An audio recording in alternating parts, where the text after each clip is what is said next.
Queridos irmãos, convido-vos a abrir a Sagrada Escritura em Lucas, capítulo 2, versículos 1 até 20. Lucas, capítulo 2. E tal como os hinos e os cânticos que entoamos em louvor ao nosso Deus, apontam exatamente para este tempo especial que é o Natal. Este tempo especial que é, de facto, a celebração do nascimento de Jesus. Eu gostaria de considerar convosco uma série de 3 pregações, começando hoje, próxima semana e a seguinte, sobre propósitos do Natal. Vamos ler então em Lucas capítulo 2, versículos de 1 até 20. Naqueles dias saiu um decreto da parte de César Augusto para que todo o mundo fosse recenseado. Este primeiro recenseamento foi feito quando Quirínio, ou Cirénio, era governador da Síria. E todos iam alistar-se, cada um à sua própria cidade. Subiu também José, da Galileia, da cidade de Nazaré, à Judeia, à cidade de Davi, chamada Belém, porque era da casa e família de Davi, a fim de alistar-se com Maria, sua esposa, que estava grávida. Enquanto estavam ali, chegou o tempo em que ela havia de dar à luz, e teve a seu filho primogênito, envolveu-o em faixas e o deitou em uma manjedoura, porque não havia lugar para eles na estalagem. Ora, havia naquela mesma região pastores que estavam no campo e guardavam durante as vigílias da noite o seu rebanho. E um anjo apareceu e a glória do Senhor os cercou de resplendores, pelo que se encheram de grande temor. O anjo, porém, lhes disse: não temais, porque vos trago novas de grande alegria, que o será para todo o povo. É que vos nasceu hoje na cidade de Davi o Salvador, que é Cristo o Senhor. E isto vos será por sinal: achareis um menino envolto em faixas e deitado numa manjedoura. Então, de repente, apareceu junto ao anjo grande multidão de milícia celestial, louvando a Deus e dizendo: glória a Deus nas maiores alturas e paz na terra entre os homens de boa vontade. E logo que os anjos se retiraram deles para o céu, diziam os pastores uns aos outros: vamos já até Belém e vejamos isso que aconteceu e que o Senhor nos deu a conhecer. Foram, pois, a toda a pressa e acharam Maria, José e o menino deitado na manjedoura. E vendo, divulgaram a palavra que acerca do menino lhes fora dita. E todos os que a ouviram se admiravam do que os pastores lhes diziam. Maria, porém, guardava todas estas coisas, meditando-as em seu coração. E voltaram os pastores glorificando e louvando a Deus por tudo o que tinham ouvido e visto, como lhes fora dito. Meus irmãos, certamente que nós já tivemos momentos em que ouvimos novas de grande alegria. Alguns já têm filhos, e quando o primeiro filho e o segundo ou outros mais nasceram, foi certamente motivo de alegria. Saber que tinha nascido bem.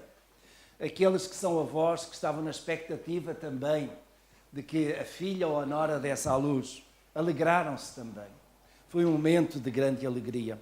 Também um momento de alegria quando nós temos algum familiar no hospital a ser submetido a uma intervenção cirúrgica e quando vem a notícia que a operação correu bem. É um alívio, é uma alegria essa notícia. Também a recuperação de alguém que passou por um AVC e que, de certo modo, até esteve entre a vida e a morte e recuperou. E quando temos a notícia da equipe clínica dizendo que está bem, está recuperado, são novas de grande alegria.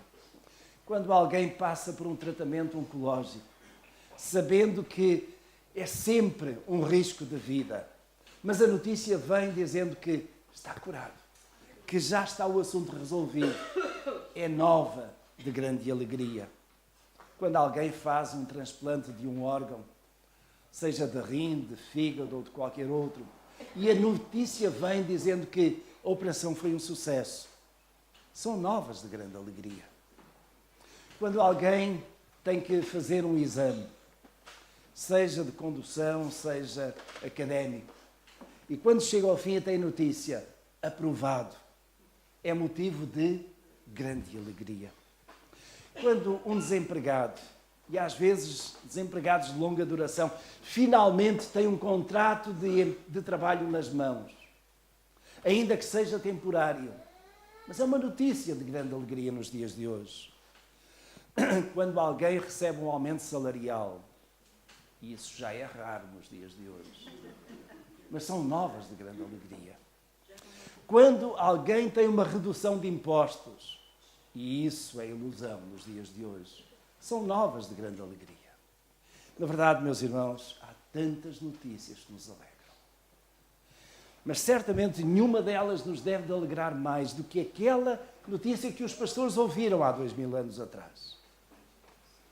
E eles ouviram exatamente estas palavras: não temais, porque vos trago novas de grande alegria, que será para todo o povo. E é sobre este versículo 10 do capítulo 2 de Lucas que eu gostaria de meditar hoje convosco. Porque, de facto, estas novas de grande alegria são para celebração. E a primeira palavra que os anjos disseram foi: não temais. E, meus irmãos, como essas palavras eram preciosas no contexto em que os pastores viviam naquela altura. Eles estavam certos da dureza da vida. A vida que aqueles pastores viviam há 2000 anos atrás era dura, duríssima. Podemos dizer que as notícias eram velhas e demasiado tristes. Eles sentiam a opressão do governo com impostos pesados.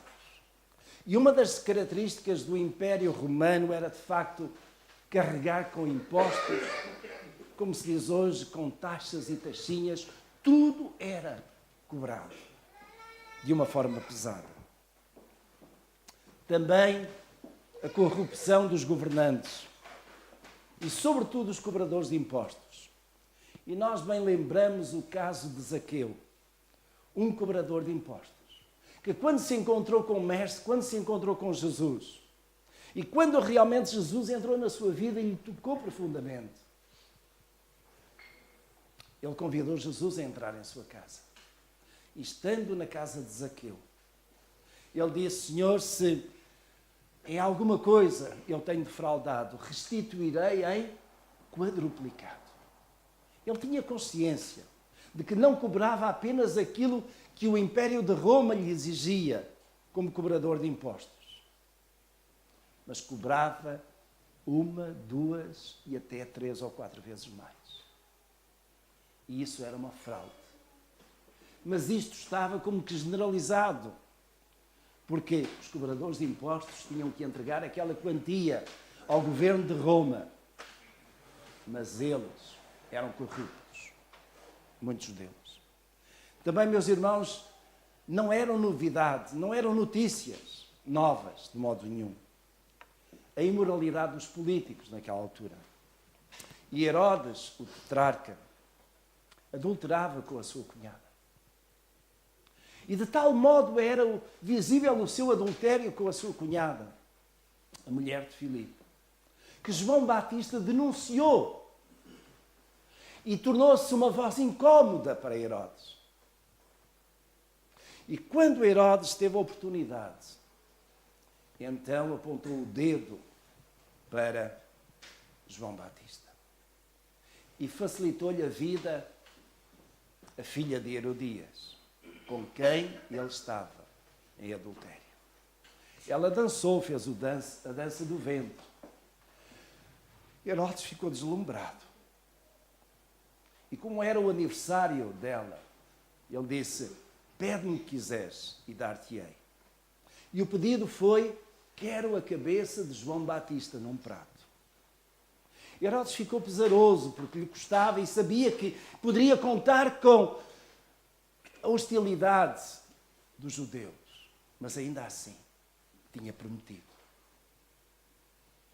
e mandou os seus homens perseguir João Batista. Apanhou-o, prendeu e cortou-lhe a cabeça.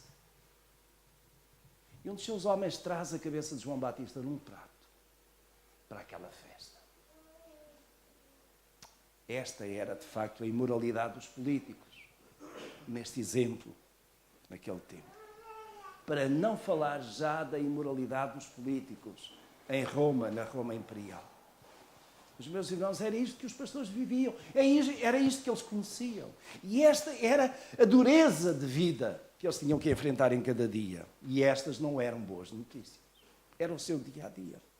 Mas também, meus irmãos, do lado espiritual não havia grande esperança. Pelo contrário, havia uma incerteza tremenda do futuro. Por um lado, os fariseus. Os fariseus que faziam interpretações abusivas da lei de Moisés, que colocavam carga sobre carga aos devotos, com proibições desnecessárias e incoerentes. De tal modo que eles faziam uma coisa, mas exigiam outra. E Jesus foi tão severo mais tarde com os fariseus, porque eles eram hipócritas. Mas também, meus irmãos, os sacerdotes daquele tempo não eram melhores. Eles davam cobertura aos vendilhões do templo. Permitiam que as pessoas que vinham adorar a Jerusalém no templo e que precisavam, por isso mesmo, de trazer um animal para o sacrifício, alguns dos quais vinham de longas distâncias, não podiam trazer os animais, compravam-nos naquele lugar. E em vez dos lugares de venda terem sido fora do templo, os sacerdotes permitiam que fossem dentro do templo. E não apenas permitindo isso, fazendo da casa de Deus um lugar de comércio, como ainda permitiam que a venda fosse por um preço exagerado, por um preço de exploração. E não tinham apenas os vendilhões, tinham também os cambistas, que trocavam os dinheiros das várias regiões por shekel, que era a moeda de Israel. E quando trocavam, cobravam muito mais. Não pelo câmbio justo, mas aproveitando e explorando a oportunidade. E os sacerdotes davam cobertura a tudo isto. Mas, meus irmãos, não apenas isso. Não apenas os fariseus e sacerdotes que, de facto, estavam tão fora daquilo que era o plano e a palavra do Senhor. Mas também, meus irmãos, não havia voz profética em Israel já há uns 400 anos. O último profeta do Antigo Testamento que Deus havia enviado já tinha estado naquelas terras há mais de 400 anos. Nós hoje temos o conjunto dos livros do Antigo Testamento e quando passamos para os livros do Novo Testamento, começando com o Evangelho de Mateus, temos ali uma página em branco. É o chamado período do silêncio. Durante 400 anos Deus não falou por nenhum profeta. Deus estava em silêncio em relação ao seu povo. Na verdade, já havia 700 anos, desde Miqueias, quando a última profecia messiânica tinha sido proclamada. E em Miqueias, capítulo 5, verso 2, é um versículo que eu tenho de cor já há muito tempo, diz: "E tu, Belém Efrata, sendo a menor de Judá, em ti nascerá o Salvador, o Messias." Miqueias havia profetizado que alguma coisa extraordinária iria acontecer em Belém. Não em Jerusalém, não em Samaria, não em qualquer outro lugar, mas em Belém. Mas, meus irmãos, naquela noite, mais uma noite em Belém, ali estavam os pastores. E os pastores olhavam ao redor e não viam sinais desse Messias. Não havia qualquer manifestação da parte de Deus. E, meus irmãos, é neste contexto, naquela noite em que seria mais uma noite rotineira, que o anjo do Senhor aparece. E o anjo do Senhor aparece e a glória do Senhor envolveu aqueles pastores. de tal modo que eles ficaram tão perplexos. A luz era tão resplendente que quase cegava naquela noite escura, naqueles campos onde os pastores guardavam os seus rebanhos. E quando eles ouvem a voz dos anjos dizendo: não temais. Meus irmãos, como deve ter sido um momento de grande comoção.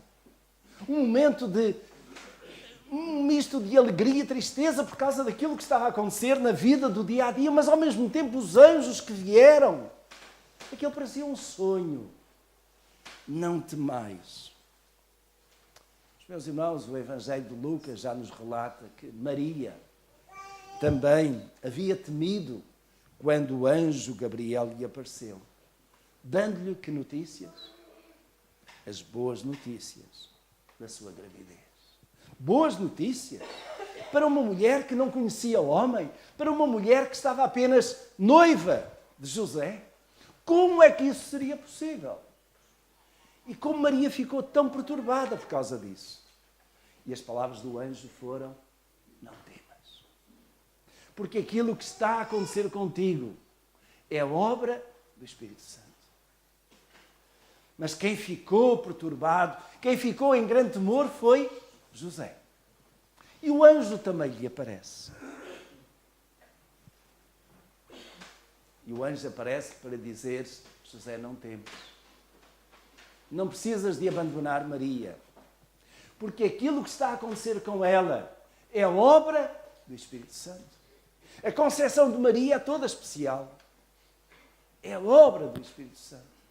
Não temas.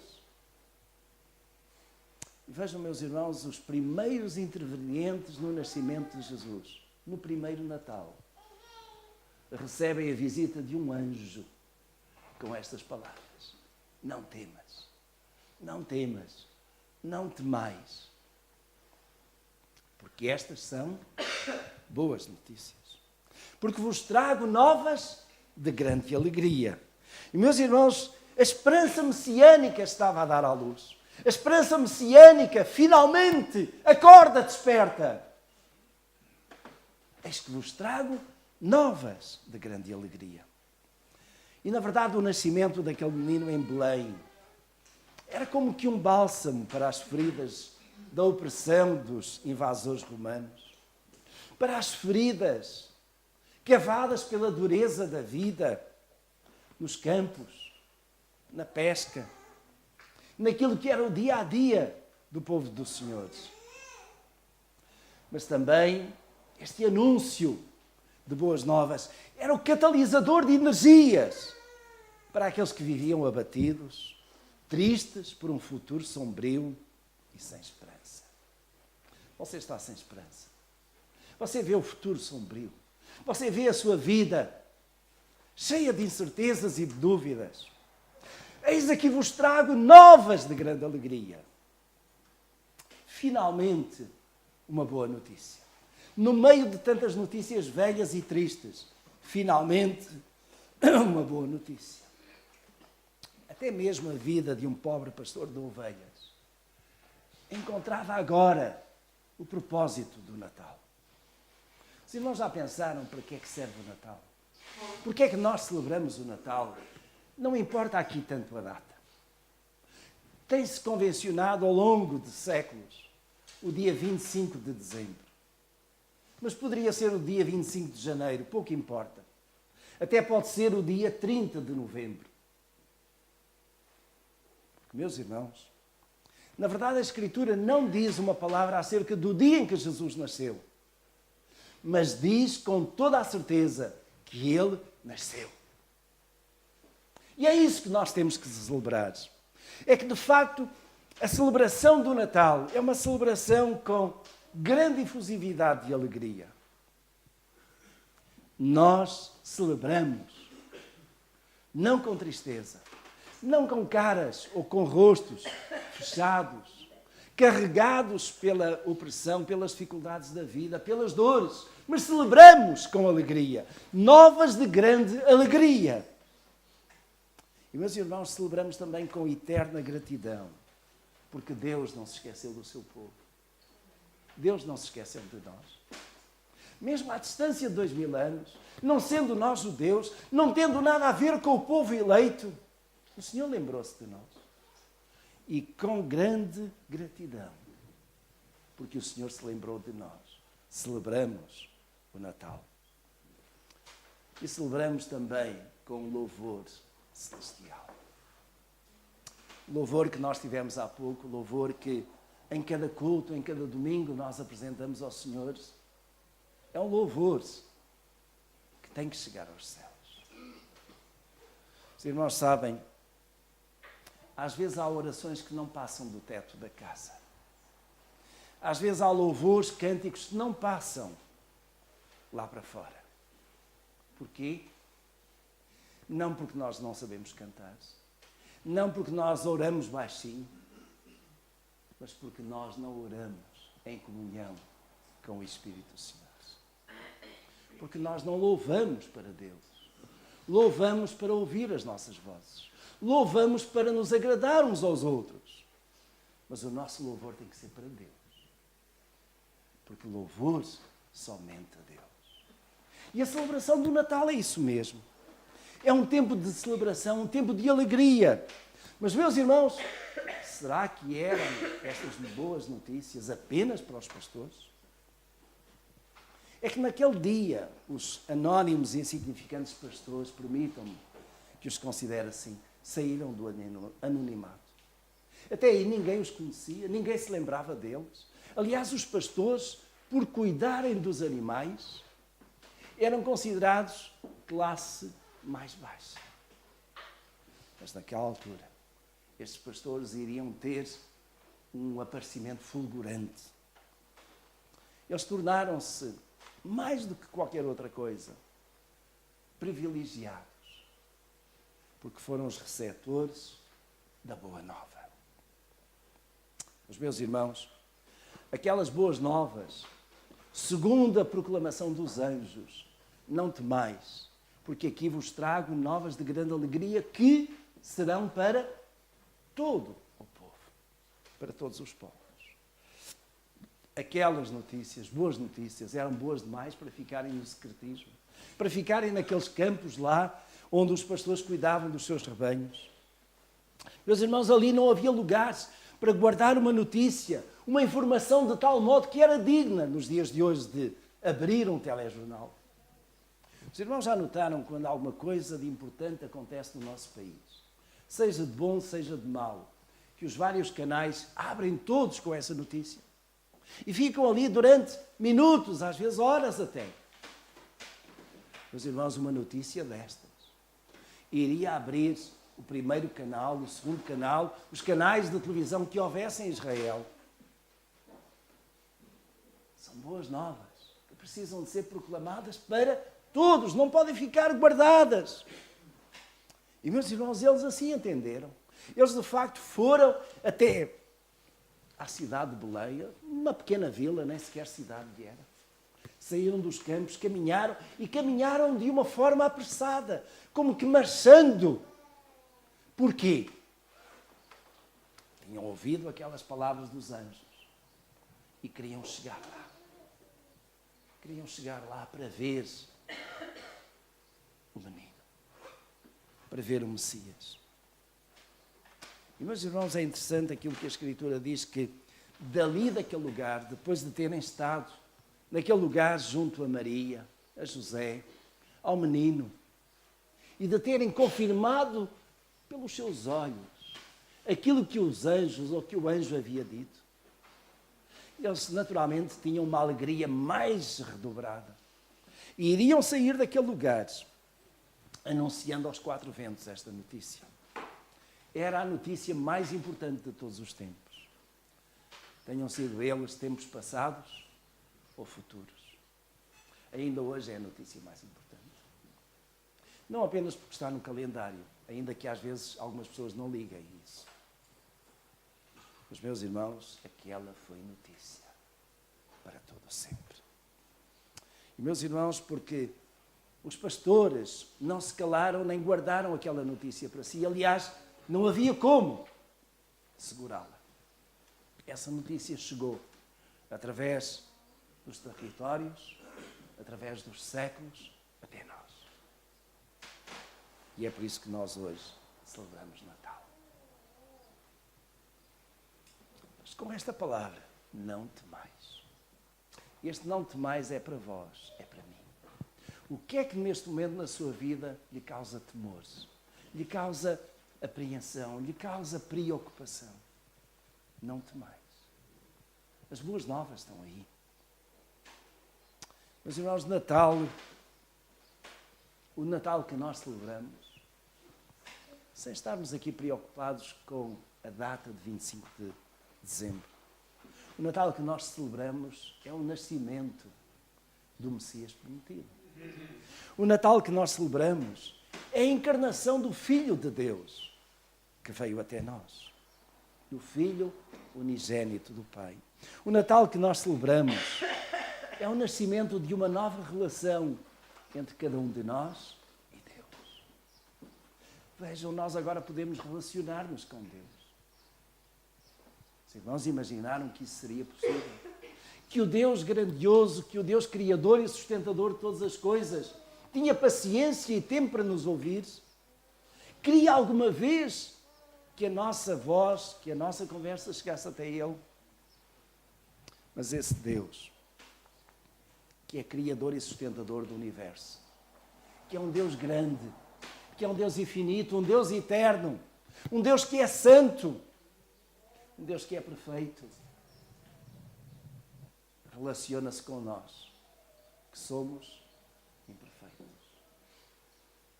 Em que às vezes há pecado em nós.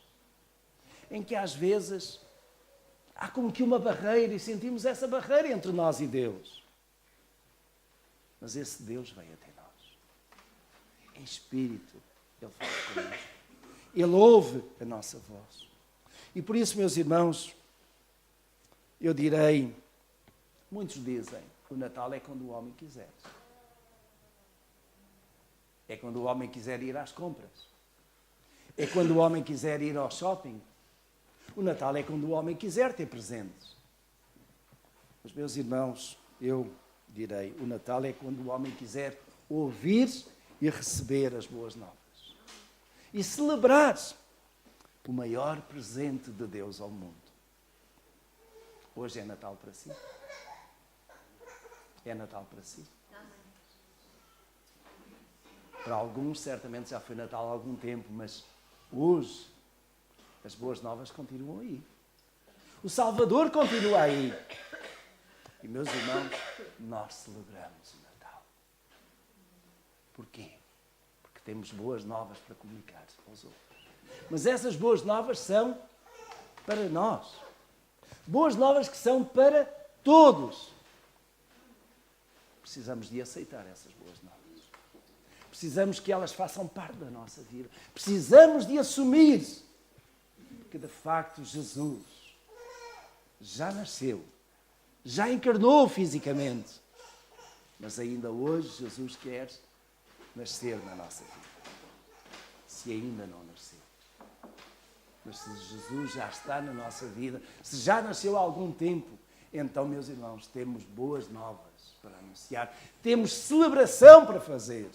Celebrai a Cristo, porque de facto Ele veio e veio para transformar a nossa vida. Meus irmãos, Natal, um dos propósitos do Natal é a celebração. Mas neste texto que nós lemos, de 1 até 20 do capítulo 2 de Lucas, nós vamos encontrar mais 2 propósitos do Natal, que nós iremos considerar nos domingos seguintes. Para hoje, este primeiro e grande propósito, celebrai. Celebrai a Cristo. Deixai que, de facto, Cristo faça parte da vossa vida e que, fazendo, Ele seja anunciado. Temos, meus irmãos, muitos motivos para nos alegrarmos, porque Ele nasceu no nosso coração. Amém?